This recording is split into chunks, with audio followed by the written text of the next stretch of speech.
नमस्कार. ग्रंथालय निर्मित साहित्याच्या पारावर या कार्यक्रमाच्या 13व्या भागामध्ये मी किरण येले आपणा सर्वांचे मनपूर्वक स्वागत करतो आणि या उपक्रमास आपण जो भरभरून प्रतिसाद देत आहात त्याबद्दल आपले ऋण व्यक्त करतो. साहित्याच्या पारावर आज आले आहेत महाराष्ट्रातील 2 महत्त्वाचे कवी. पूर्वार्धात असतील कवी सौमित्र, जे त्यांच्या बाऊल या कविता संग्रहाविषयी आपल्याशी संवाद साधतील आणि या कविता संग्रहावर वाचक म्हणून प्रतिक्रिया नोंदवणार आहेत आजच्या घडीचे महत्त्वाचे कथाकार आणि अनुवादक निखिलेश चित्रे.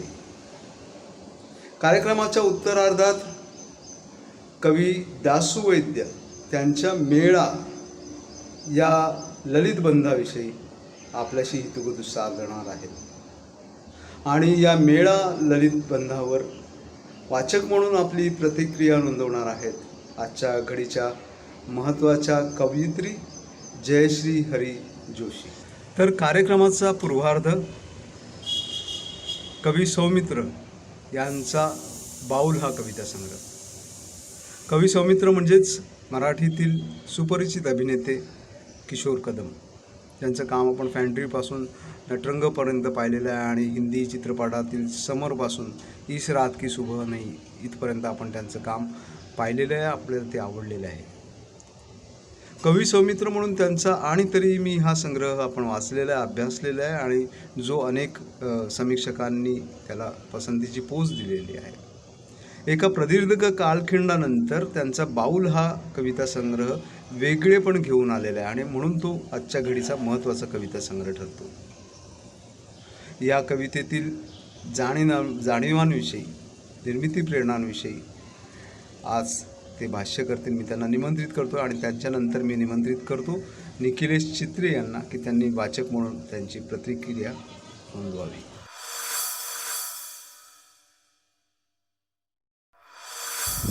जवळजवळ 15-16 वर्षापूर्वी माझा पहिला कविता संग्रह आणि तरीही मी प्रसिद्ध झाला, पॉप्युलर प्रकाशनतर्फे.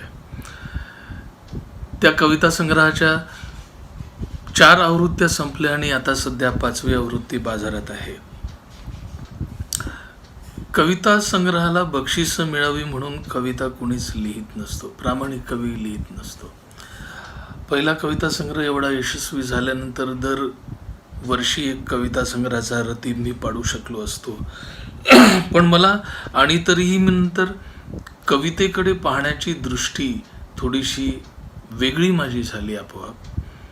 कारण जगत असताना अनेक कवी नवीन भेटत होते, वाचायला मिळत होते, हिंदीमधले, भारतीय भाषांमधले, परकीय भाषांमधले. आणि कवितेमध्ये कवितेतलं कवितापण म्हणजे काय तर जगण्याच्या जितक्याच जवळ जाणारं तुम्ही लिहिण्याचा प्रयत्न कराल तितकी कविता ही कवितेपर्यंत पोहोचते असं कुठेतरी वाटायला लागलं. आणि म्हणून तो शोध जो चालला होता तो जवळजवळ 15-16 वर्ष होता. बाऊल या कविता संग्रहामधल्या ज्या कविता आहेत त्या माझ्या जगण्याच्या खूप जवळ जाणाऱ्या कविता आहेत.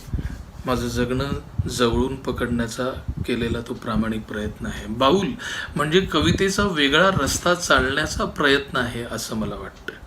जगण्यासाठी मी जे काही करतो, जी पुस्तकं वाचनात येतात, सिनेमे पाहण्यात येतात, नाटक, सहकलावंत, समाज, राजकारण, जग, कला, हे जे काही मी माझ्या जगण्यामध्ये सामावून गेलेलं आहे त्याच्या जवळ जाण्याचा हा एक प्रामाणिक प्रयत्न आहे.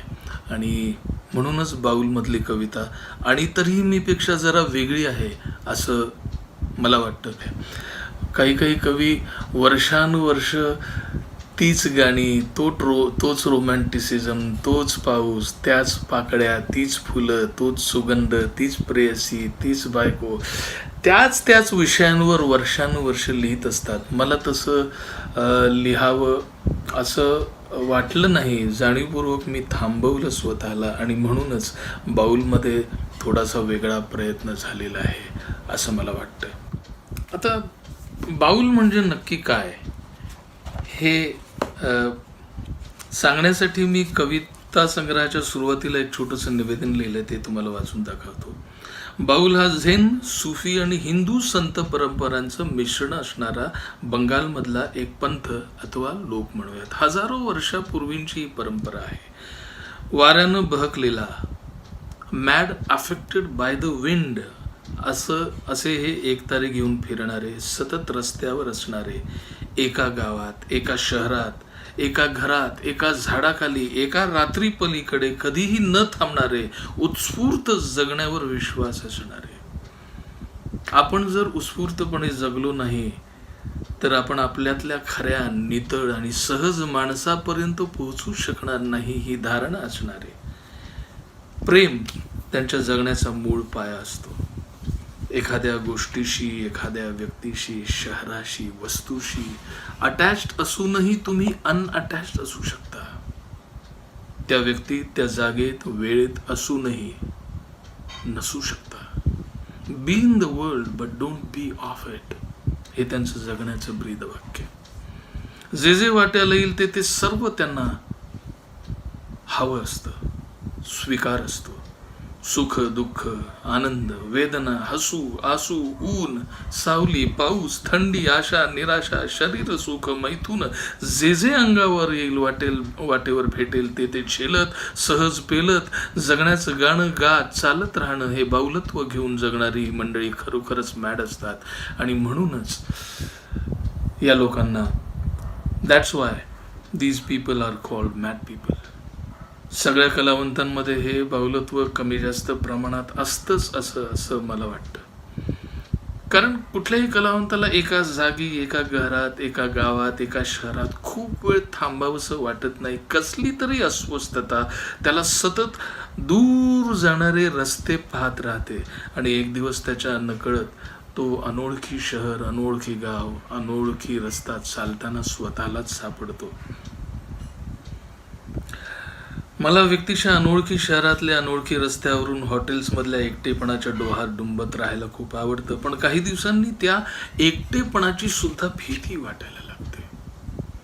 पण तोपर्यंत भरकटत जाणं, यातच अस्वस्थतेची साल खरचटून रक्तबंबाळ होते आणि पुन्हा वळावं लागतं हॉस्पिटलप्रमाणे त्याच शहराकडे, त्याच गावाकडे, त्याच घराकडे, जिथे काहीतरी उपचार सापडतील असं वाटत राहतं. खरचटलेली साल त्वचेशी सलगी करत खपलू लागताना पुन्हा बाहेरचा रस्ता खुणावू लागतो. खरं तर तो बाहेरचा नसतोच, आतला असतो. मग पुन्हा बाहेर पडून आतल्या रस्त्यावर पावलं चालू लागतात. बाहेरचं दिसत राहतं, आतलं चालत राहतं. पण उपाय दोन्हीकडे नसतो, फक्त चालणं आणि रस्ता. हे भागध्येय घेऊन जगणाऱ्या सर्व बाऊल कलावंतांसाठी माझं हे बाऊल पुस्तक सादर अर्पण. बाऊलमध्ये 3 दीर्घ कविता आहेत. त्याच्यातली पहिली दीर्घ कविता आहे बाऊल, जी जवळजवळ 20-25 पानांची आहे. त्याच्यातले काही तुकडे मी तुम्हाला वाचून दाखवतो, म्हणजे तुम्हाला अंदाज येईल की बाऊल म्हणजे नक्की काय.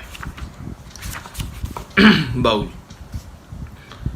गावातला शेवटचा जागा माणूस नुकताच झोपी गेलेला असेल तेव्हा निघावं. गावातला शेवटचा जागा माणूस नुकताच झोपी गेलेला असेल तेव्हा निघावं.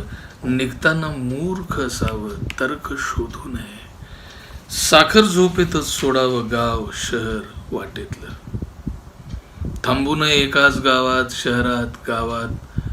थांबू नये एकाच शहरात, गावात. कधीच राहू नये एका रात्री पलीकडे. हा एकच प्रहर आहे वाट्याला आलेला, हे लक्षात ठेवावं. झोपताना जाग असू द्यावी उशाला. रस्त्यावर आलं की रस्तेच पाय कुरवाळतात, हात पसरतात, दिशा दाखवतात, चल म्हणतात. चालू लागावं, बोलू लागावं, गाऊ लागावं. आपल्याच चालीत चालण्याचं गाणं गात गात रस्ता होऊन जावं. हा एक पहिला तुकडा होता. या कविता मला असं नेहमीच वाटत आलेलं आहे की आपलं हे जगणं विखंडित असतं. मी आताच कुठलं तरी पुस्तक वाचत होतो. हा गुरुजीएफ नावाचा एक तत्वज्ञ होऊन गेला, त्यातलं फिलॉसॉफर होऊन गेला, त्याचं पुस्तक वाचत होतो. तर तो असं म्हणतो की एका माणसामध्ये 100 मी असतात. म्हणजे श्याम मनोहरांचं पुस्तक 100 मी तुम्ही वाचलं असेल की एकाच व्यक्तीमध्ये अनेक आयडेंटिटीज असतात. तसं या पुस्तकांमध्ये वेगवेगळे भाग आहेत, वेगवेगळ्या विषयांवरचे पाडलेले भाग आहेत.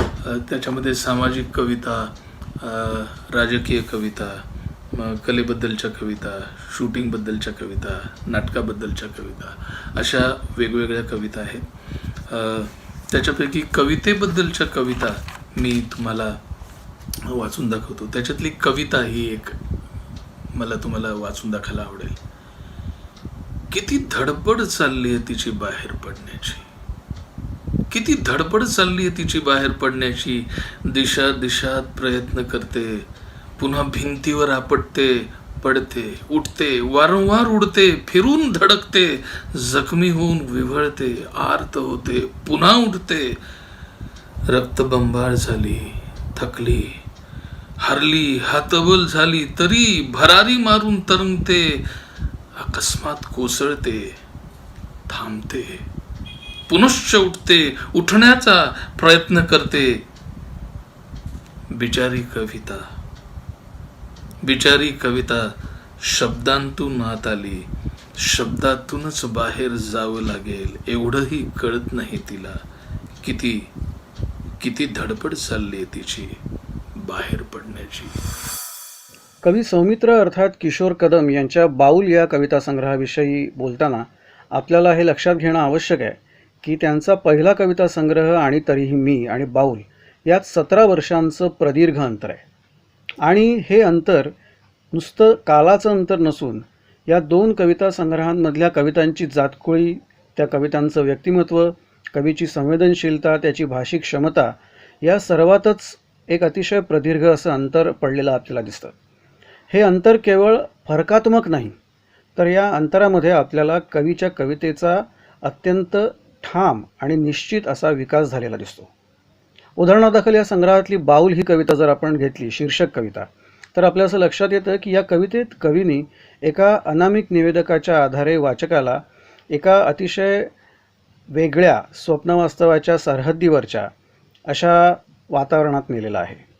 या वातावरणात नेताना कवी रोमॅन्टिसिझमच्या पलीकडे जाऊन त्या वास्तवाचे अत्यंत विविध अलक्षित असे कंगोरे वाचकाच्या निदर्शनाला आणून देतो. आणि या वास्तवाचं जटिल, बहुमुखी आणि साध्या बौद्धिक आकलनाच्या कक्षेपलीकडचं रूप वाचकाला जाणवतं. या दृष्टीने पाहता मला ही हिंदीतल्या ज्या काही गाजलेल्या दीर्घ कविता आहेत, म्हणजे गजानन माधव मुक्तिबोधांची अंधेरे में, किंवा चांद का मुंह टेढ़ा है, किंवा चंद्रकांत देवतालेंची भूखंड तपरा आहे, यासारख्या ज्या कविता आहेत त्या तोडीची बाऊल ही कविता वाटते. बाऊल या कविता संग्रहातल्या काही कविता एकीकडे अंतर्मुख, आत्ममग्न, आत वळलेल्या आहेत. त्यात बाऊलसारखी कविता आहे, किंवा एकांतसारखी कविता आहे, किंवा त्यांच्या पुस्तकांविषयीच्या काही कविता असतील. तर दुसरीकडे बाऊलमधल्या कविता या बहिर्मुख आहेत, म्हणजे त्यात काळा रंगसारखी कविता आहे, किंवा राष्ट्रगीतसारखी कविता. या कविता अवतीभोवती असलेल्या वास्तवाच्या व्यामिश्रतेला, त्या वास्तवाच्या दाहकतेला अत्यंत नेमक्या, संवेदनशील आणि लवचिक अशा भाषेत दिलेली प्रतिक्रिया आहे. हे मला या संग्रहाचं अत्यंत महत्त्वाचं असं वैशिष्ट्य वाटतं. दुसरीकडे बाऊलमध्ये आंघोळ किंवा बाथरूम यासारख्या काही कविता आहेत की ज्या वास्तवाच्या निखळ असण्यासमोरच प्रश्नचिन्ह उभं करतात. तर बाऊलमधल्या कविता या अतिशय वेगवेगळ्या प्रकारच्या, वेगवेगळ्या प्रकारचे निवेदक वापरणाऱ्या, अत्यंत वेगळ्या प्रकारचं नाट्य असणाऱ्या अशा आहेत. पण तरीही त्या कुठेही आक्रस्ताळ्या, कंठाळ्या आणि सगळ्यात महत्त्वाचं म्हणजे ढोबळ होत नाहीत. बाऊल हा कविता संग्रह म्हणूनच मला समकालीन मराठी कवितेतला एक महत्त्वाचा दस्तऐवज वाटतो. धन्यवाद कवी सौमित्र. आणि यानंतर आपण वळत आहोत साहित्याच्या पारावर या कार्यक्रमाच्या 13व्या भागातील उत्तरार्धाकडे. या भागात असणार आहेत कवी दासू वैद्य, परंतु ते इथे लेखक म्हणून येत आहेत. मेळा हा त्यांचा पहिला ललित बंध. बालकवितांपासून अगदी मालिकांच्या शीर्षक गीतापर्यंत लिहिणारे कवी दासू वैद्य लेख लिहू लागले आणि लोकांच्या पसंतीस ते उतरू लागले. अनेक मान्यवरांनी त्यांना पोचपावती दिली आणि हा आजचा मेळा हा ललित बंध सादर झाला. मी कवी दासू वैद्य यांना निमंत्रित करतो, विनंती करतो की त्यांनी त्यांच्या मेळा या ललित बंधातील निर्मिती प्रक्रियांविषयी, प्रेरणांविषयी आमच्याशी हितगुज साधावा. आणि त्यानंतर मी विनंती करेन कवयित्री जयश्री हरी जोशी यांना की त्यांनी वाचक म्हणून आपली प्रतिक्रिया नोंदवावी.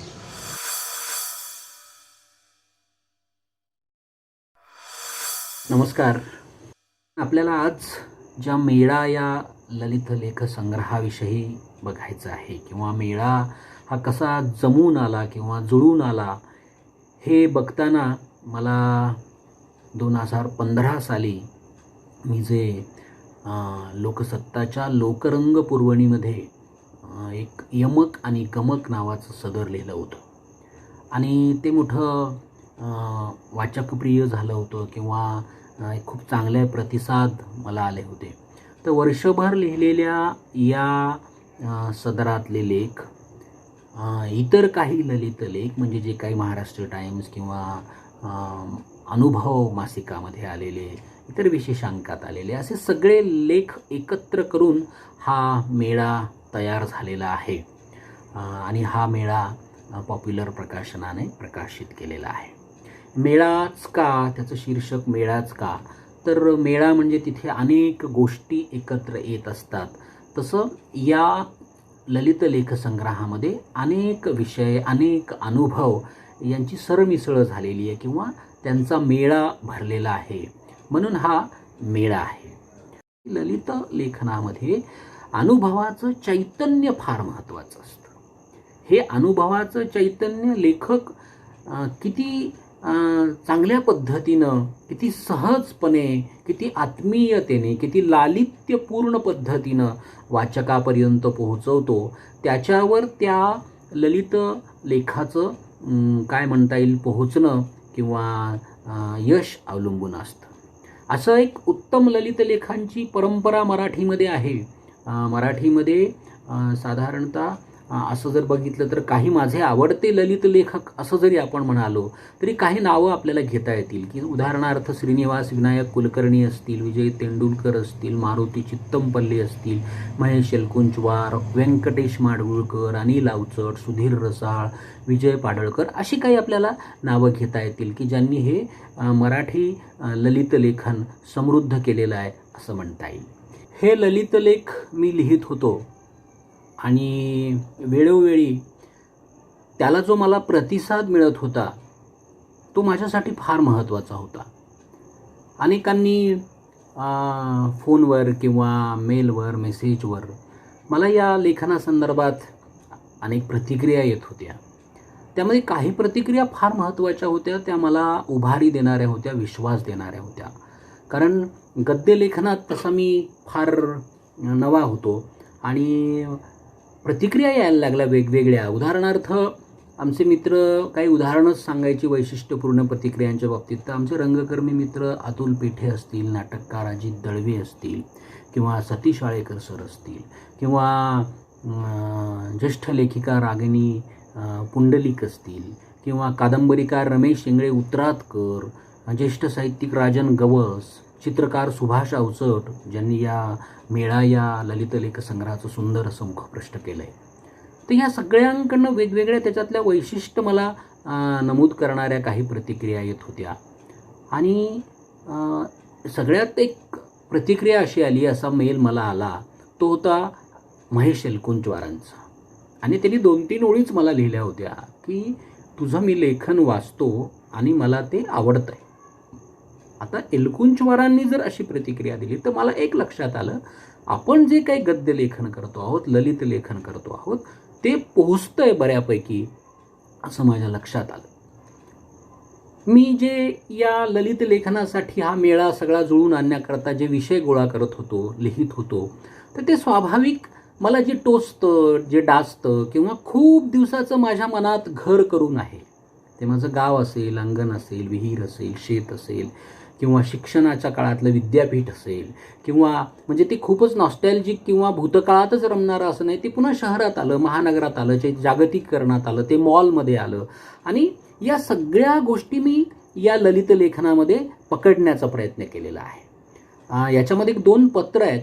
ती पत्र म्हणजे एक पत्र याच्यातलं लिहिलेलं आहे ते मी तमिळ लेखक मुरुगन नावाचा, पेरुमल मुरुगन नावाचा लेखक आहे, ज्यांनी स्वतःचा मृत्यू घोषित केला होता, त्याला मी पत्र लिहिलं. त्यांचा माझा प्रत्यक्ष काही फार असा ओळख नव्हती, संबंध नव्हता, पण मला असं वाटलं एक लेखक स्वतःचा मृत्यू जिवंतपणे घोषित करतोय, त्याला आपण लेखक म्हणून पत्र लिहायला पाहिजे. ते एक मोठं पत्र या ललित लेख संग्रहात. आणि दुसरं पत्र विजय तेंडुलकरांना लिहिलेलं आहे मी. विजय तेंडुलकरांचे आणि माझा वैयक्तिक स्नेह होता.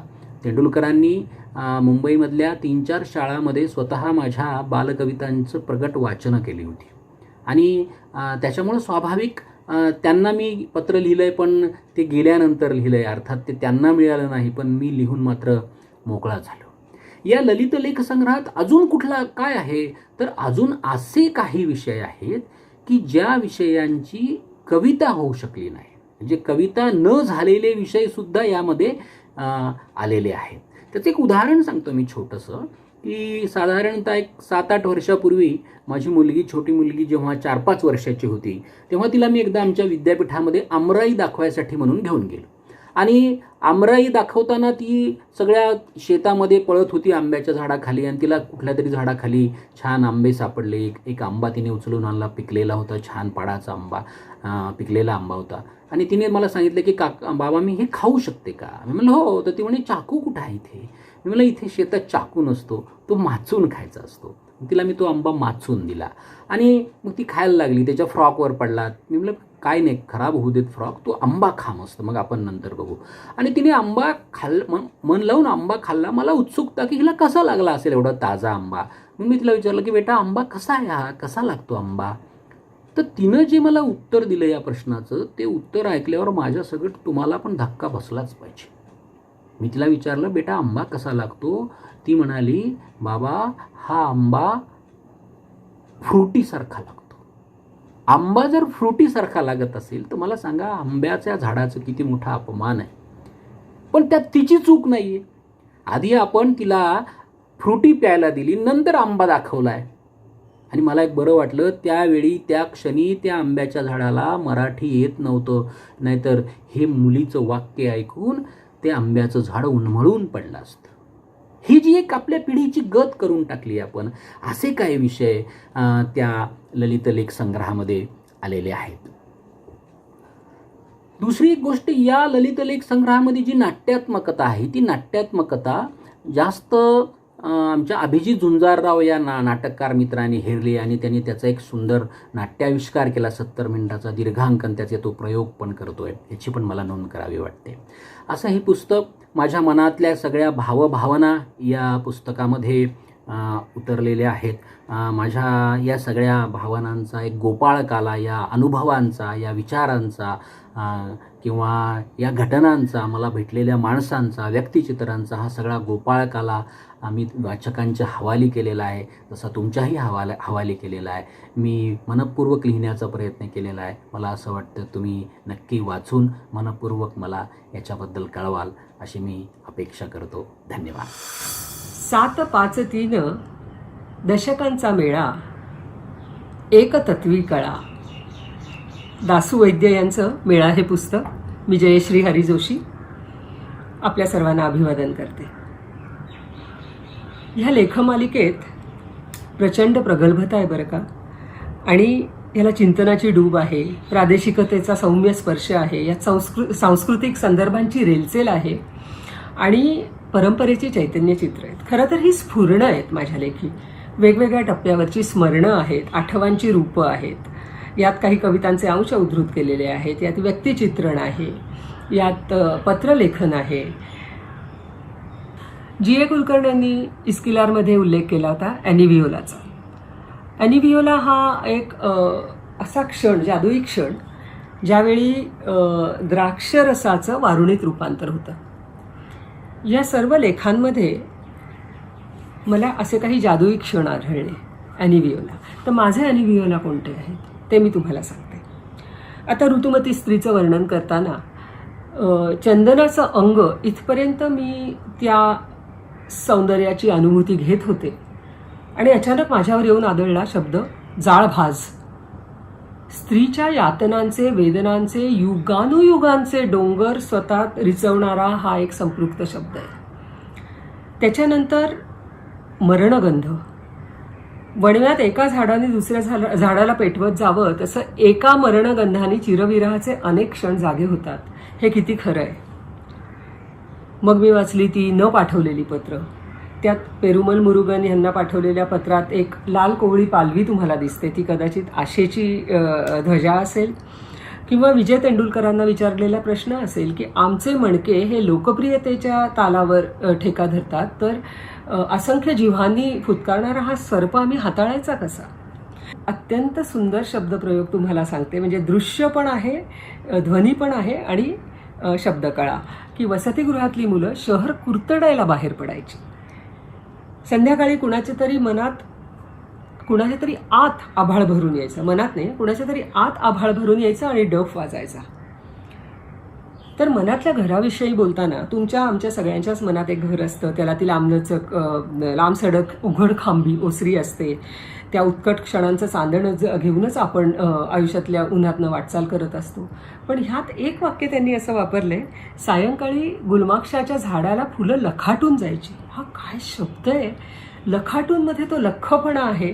ते संध्याकाळच्या किंचित काजळवल्या काळोखात ते लखलखणारं झाड आहे आणि लक्ष फुलांनी लगडलेलं आहे. ते मला प्रचंड आवडलेला आहे तो शब्द. तर एकूणच दासूच्या लेखनावर त्याची स्वतःची अशी वळणदार स्वाक्षरी आहे. त्याचं म्हणजे शब्दांचे सोहळे साजरे करण्यासाठी त्यांनी हे लिहिलेलं नाही आहे, तर अवडंबर नाही, अत्यंत जातीवंत जिव्हाळ्याने त्यांनी हे लिहिलेलं आहे. पुस्तकाच्या शेवटी तुम्हाला 4 कोरी पानं आहेत. ध्यानस्थ आणि पांढरी शुभ्र. डोक्यात सैरभैर संदर्भ आहेत. तुडुंब भरलेल्या विहिरीच्या काठावर तुम्ही उभे आहात आणि त्यावेळी तुम्हाला दासुवैद्य नावाचा सुहृद सांगतो, आतल्या अंधारातून बाहेर पडा, स्वतःला निरखा, स्वतःच्या कंदिलाची काच स्वतः साफ करून जगाकडे पाहण्याची वेळ आता आलेली आहे. धन्यवाद दासू आणि जयश्री हरी जोशी. रसिक हो, साहित्याच्या पारावर कार्यक्रमाचा 13वा भाग आपल्याला कसा वाटला ते आम्हास जरूर कळवा. आपल्या काही सूचना असतील तर त्या आम्हाला कळवा. आमचे फोन नंबर आणि ईमेल पत्ते तुमच्याकडे उपलब्ध आहेत. आणि पुढच्या शुक्रवारी पुन्हा एकदा आपण भेटूया महाराष्ट्रातील 2 महत्त्वाच्या कवी, कथाकार, कादंबरीकारांसह. धन्यवाद.